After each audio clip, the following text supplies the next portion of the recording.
अस्सलाम वालेकुम students, welcome to my YouTube channel. इस वीडियो में हम क्लास 7 मैथ चैप्टर 1 एक्सरसाइज 1.13 के क्वेश्चन नंबर 6, 7, 8 और 9 को सॉल्व करेंगे। जो 3, 4 और 5 क्वेश्चंस हैं इनको हम प्रीवियस वीडियो में सॉल्व कर चुके हैं। तब मैंने आपको समझा दिया था कि डायरेक्ट प्रोपोर्शन और इनडायरेक्ट प्रोपोर्शन में डिफरेंस क्या है, उनके अकॉर्डिंग ही हमने इन क्वेश्चंस को सॉल्व किया था। तो आज की वीडियो 6, 7, 8, 9 क्वेश्चंस में भी हम डायरेक्ट प्रोपोर्शन और इनडायरेक्ट प्रोपोर्शन की मदद से ही क्वेश्चंस को सॉल्व करेंगे। यहाँ मैं आपको थोड़ा सा गाइड कर देती हूँ कि डायरेक्ट प्रोपोर्शन वो होता है जब एक मिकदार के बढ़ने से दूसरी मिकदार बढ़े या एक मिकदार के कम होने से दूसरी मिकदार कम हो, वो होता है डायरेक्ट प्रोपोर्शन। और इनडायरेक्ट प्रोपोर्शन ये होता है कि जब एक मिकदार के बढ़ने से दूसरी कम हो या एक मिकदार के कम होने से दूसरी मिकदार बढ़ जाए, तो ये होता है इनडायरेक्ट या इनवर्स प्रोपोर्शन। तो हम क्वेश्चन नंबर 6 को सॉल्व करते हैं। क्वेश्चन नंबर 6 है, if a box of sweets is divided among 24 children. अगर एक स्वीट के बॉक्स को 24 बच्चों में डिवाइड किया जाए, they will get 5 sweets each. तो हर बच्चे को 5 स्वीट्स मिलती हैं। How many each will get if the number of children is reduced by 4। अगर इसमें से 4 बच्चे कम कर दिए जाएं तो हर बच्चे को कितनी स्वीट मिलेगी, ये हमने फाइंड करना है। अब देखें, यहाँ पे 24 चिल्ड्रन थे, यहाँ पे 4 चिल्ड्रन हमने कम कर देने हैं तो बाकी 20 चिल्ड्रंस रह जाएंगे। तो 20 चिल्ड्रंस को पहले 24 को 5 स्वीट्स मिलती थी, अब 20 चिल्ड्रन हैं तो उनको स्वीट ज़्यादा मिलेगी। तो कितनी ज़्यादा मिलेगी वो हमने फाइंड करना है। तो ये हमारे पास है इनडायरेक्ट प्रोपोर्शन। देखें, एक चीज़ की कीमत कम हुई है तो दूसरे की बढ़ गई है। अब बच्चे यहाँ पे 4 कम हुए हैं लेकिन स्वीट्स ज़्यादा हो गई है क्योंकि अब ये ज़्यादा बच्चों को मिलेगी। तो हम क्वेश्चन नंबर 6 को सॉल्व करते हैं। एक्सरसाइज 1.13 क्वेश्चन नंबर 6 है। क्वेश्चन नंबर 6 में हमने लेट कर लेना है नंबर ऑफ स्वीट्स को। तो यहाँ पे हम लिखते हैं let the number of sweets, वो हमने एक्स लेट कर लिया है। अब इस वाली साइड पे हम नंबर ऑफ चिल्ड्रन लिखेंगे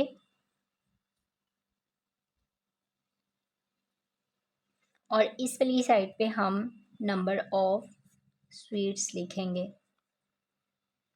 नंबर ऑफ चिल्ड्रन 24 चिल्ड्रन को कितनी स्वीट्स मिलती है, 5 स्वीट्स मिलती हैं। तो उन्होंने कहा है कि अगर इसमें से 4 बच्चे कम कर दिए जाएं तो बाकी 20 रह जाएंगे ना। तो 20 बच्चों को कितनी स्वीट मिलेगी, ये हमने फाइंड करना है।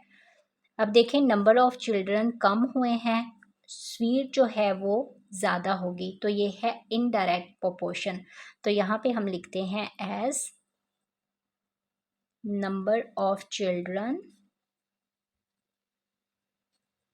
decreased, the number of sweets will be increased। increased ही होंगी ना। it is indirect proportion।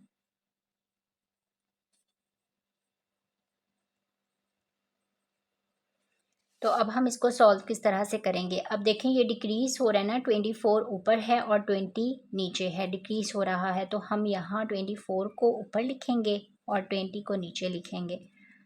यहाँ पे 5 जो है ये ज़्यादा हो रहा है, ये ज़्यादा की तरफ है ना। तो 5 जो है ये ऊपर है, x नीचे है, तो हम ये ज़्यादा हो रहा है तो हम x को ऊपर लिखेंगे और 5 को नीचे लिखेंगे। तो अब यहाँ पे हम इनको मल्टीप्लाई कर देते हैं। 24 को मल्टीप्लाई कर देंगे हम 5 के साथ और 20 को मल्टीप्लाई कर देंगे x के साथ। तो 24 मल्टीप्लाई 5 ओवर 20 और ये x जो है ये इस वाली साइड पे आ जाएगा। अब हम इसको कैंसिल कर देते हैं। 5 1 ज़ा 5, 5 4 ज़ा 20, 4 1 ज़ा 4, 4 6 ज़ा 24। तो x कितना आया है 6। अब हमारे पास ये आ गया है कि जब 20 बच्चे होंगे तो उनको कितनी स्वीट्स मिलेगी, उनको 6 स्वीट्स मिलेंगी। तो इस तरह हमारा क्वेश्चन नंबर जो 6 है ये कंप्लीट सॉल्व हो गया है। क्वेश्चन नंबर 7 है, if 2 man take 10 days to cut a tree. अगर 2 आदमी एक दरख्त को 10 दिनों में काटते हैं, how many days will take 4 man to do the same job. तो 4 आदमी कितने दिनों में दरख्त को कट करेंगे। अब देखें यहाँ पे 2 आदमी हैं और 10 डेज़ हैं। अब आदमी यहाँ पे ज़्यादा हो गए हैं, 4 आदमी हैं, तो डेज़ जो हैं वो कम हो जाएंगे। मतलब एक चीज़ के बढ़ने से जब दूसरी चीज़ कम होती है तो ये होता है इनडायरेक्ट प्रोपोर्शन। तो हम क्वेश्चन नंबर 7 को सॉल्व करते हैं। क्वेश्चन नंबर 7 है। क्वेश्चन नंबर 7 में हम लेट कर लेते हैं रिक्वायर्ड नंबर ऑफ डेज़ को।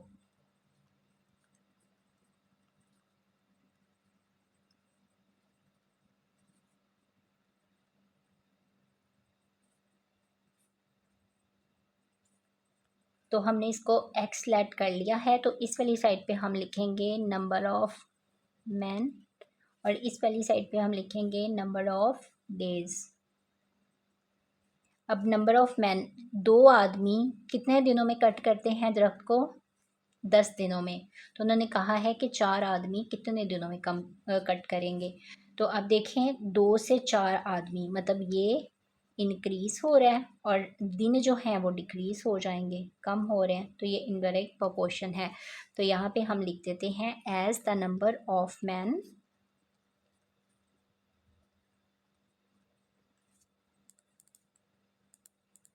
Increased, number of man increased हुए हैं ना, the number of days will be decreased। तो ये क्या है? It is indirect proportion.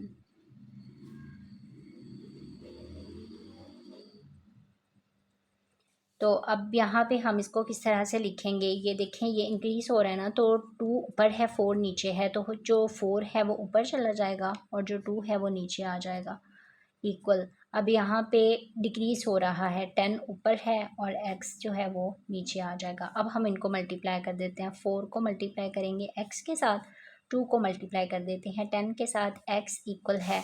अब देखें 4 इस वाली साइड पे मल्टीप्लाई हो रहा है तो इधर आके ये डिवाइड हो जाएगा। 4 2 1 ज़ा 2, 2 2 ज़ा 4, 2 1 ज़ा 2, 2 5 ज़ा 10, तो x कितना आया है? 5 आया है। ये डेज हैं 5 डेज। तो इस तरह हमारा क्वेश्चन नंबर जो 7 है ये कंप्लीट सॉल्व हो गया है।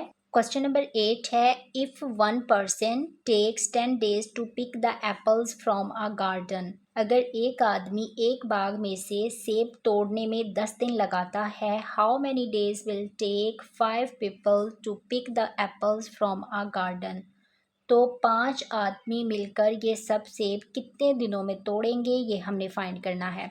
अब यहाँ पे देखें, एक आदमी 10 दिनों में तोड़ता है, तो उन्होंने कहा है 5 आदमी, पहले एक आदमी था अब 5 आदमी ज़्यादा हो गए हैं, तो दिन जो है वो कम हो जाएंगे। तो ये हमारे पास है इनडायरेक्ट प्रोपोर्शन। तो हम क्वेश्चन नंबर 8 को सॉल्व करते हैं। क्वेश्चन नंबर 8 है। क्वेश्चन नंबर 8 में हम रिक्वायर्ड नंबर ऑफ डेज को लेट कर लेते हैं। तो यहाँ हम लिखते हैं let the required number of days. तो ये हमारे पास है x। अब इस वाली साइड पे हम लिखेंगे नंबर ऑफ मैन और इस वाली साइड पे हम लिखेंगे नंबर ऑफ डेज। एक आदमी 10 दिनों में सेब तोड़ता है एक बाग में से, 5 आदमी कितने दिनों में तोड़ेंगे। अब देखें आदमी इंक्रीज हो रहे हैं, डेज जो हैं वो डिक्रीज।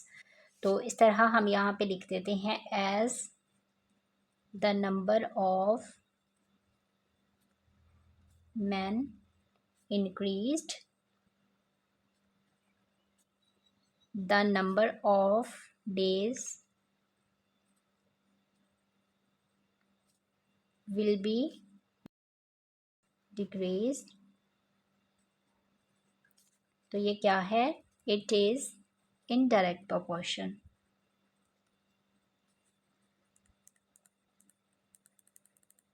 तो अब हम इसको इस तरह से लिखेंगे। अब देखें ये इंक्रीज हो रहा है, तो 5 जो है ये ऊपर आ जाएगा, 1 नीचे आएगा, इक्वल। अब ये डिक्रीज है तो जो x है वो नीचे आएगा, 10 ऊपर, 10 x। अब हम इनको मल्टीप्लाई कर देते हैं, 5 को मल्टीप्लाई करेंगे x के साथ, 10 को मल्टीप्लाई करेंगे 1 के साथ।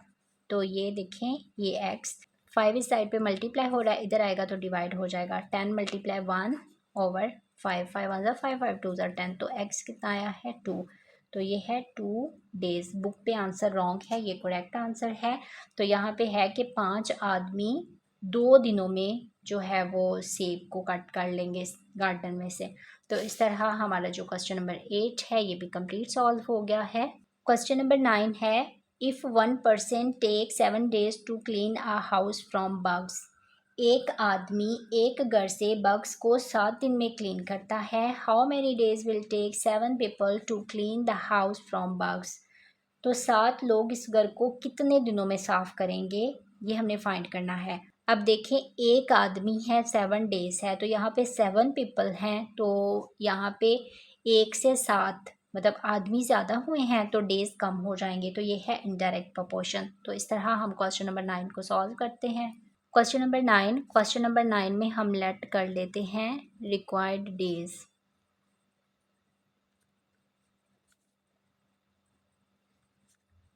एक्स। अब यहाँ पे हम लिखेंगे नंबर ऑफ मैन और इस साइड पे हम लिखेंगे नंबर ऑफ डेज। तो 1 मैन कितने डेज में करता है क्लीन? 7 डेज में। उन्होंने कहा है कि 7 मैन कितने डेज में करेंगे क्लीन। तो देखें, आदमी ज़्यादा हो रहे हैं तो डेज कम हो रहे हैं। ठीक, तो यहाँ पे हम लिखेंगे as the number of man increased, the number of days will be decreased. It is indirect proportion. तो अब यहाँ पे देखें, ये इंक्रीज हो रहे हैं ना, तो 7 ऊपर आएगा और 1 नीचे आएगा, और ये डिक्रीज हैं तो 7 ऊपर और x नीचे। अब हम इनको मल्टीप्लाई कर देते हैं। x को मल्टीप्लाई 7 के साथ, 1 को मल्टीप्लाई 7 के साथ। x 7 यहाँ पे मल्टीप्लाई हो रहा है, इस वाली साइड पे आके डिवाइड हो जाएगा। 7 के साथ 7 कैंसिल, तो x किसके इक्वल आया है? 1 के इक्वल आया है। तो 1 डे, 7 आदमी एक दिन में हाउस को क्लीन कर लेंगे। तो यही हमारा आंसर है। इस तरह हमारा क्वेश्चन नंबर 9 भी सॉल्व हो गया। साथ ही हमारी एक्सरसाइज 1.13 कंप्लीट सॉल्व हो गई है। जो प्रीवियस क्वेश्चंस हैं उनको हम प्रीवियस वीडियोस में सॉल्व कर चुके हैं, आप देख सकते हैं। Thanks for watching this video. अल्लाह हाफिज़।